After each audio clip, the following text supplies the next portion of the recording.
Home. My friends, that is what I want Loyola to become for each one of us here. Now, being the only one on this board that does not have any SGLC experience, I provide a perspective outside looking in. I want there to be an emphasis on student life. Retention rate here at Loyola is 85%, 85, 84%. That's 60% of students after freshman year leave Loyola because of any reason, maybe because they don't feel at home here. I want to change that. I want to make Loyola a home for each one of us in this room. So my platform with Jimmy is focusing on unifying Loyola. I feel like there's this disconnect between what's going on inside SGLC and these students outside of SGLC. That's something I really want to address, as well as communication with administration, but specifically what we want to do and what we want to see happen. I'd say this has been my home for the last 3 years. This has been a place I've grown and I found myself. I found through campus ministry a deeper spiritual side of me that I never experienced before. I found leadership positions through being president of the side, but also being an executive board for the Business Homage program.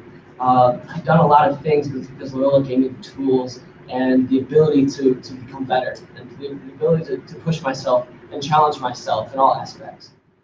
I'd like to see that when I look back, I made a firm difference here amongst the students' attitude towards Loyola and how they feel about Loyola.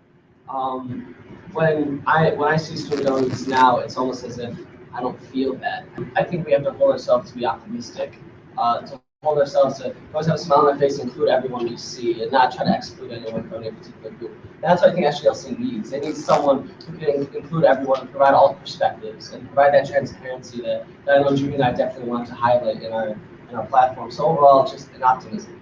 SGLC has to be the unifier between these issues. But also SGLC has to be the mediator. They have to be someone to bring these two sides together. Look, this is directly what needs to happen. If that isn't enough, the conversation needs to keep going. And that's just what needs to happen. We need to be that mediator that unifies Loyola.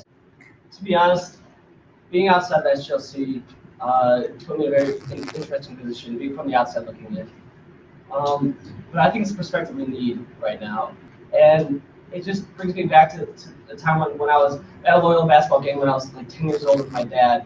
And the student body was there, but they were active. Even though Loyola was small, even though it was a lot different than it is today, they still loved Loyola. And I want that feeling back, that feeling when I was 8 years old at that basketball game, that I want to see that here at Loyola. And I think just you guys being in this room now gives me hope that we all want to see something happen with Loyola, amongst all of us on this board. Whoever becomes president, vice president, we all want to see Loyola become what we want it to be 10, 15 years from now. And when we're alumni, when we're like my dad or any other parents in this room, or any grandparents, that we look back and say that we made a difference. And that's what I want to see happen. And that's why Loyola will be a home for all of us here if I'm elected vice president. So thank you.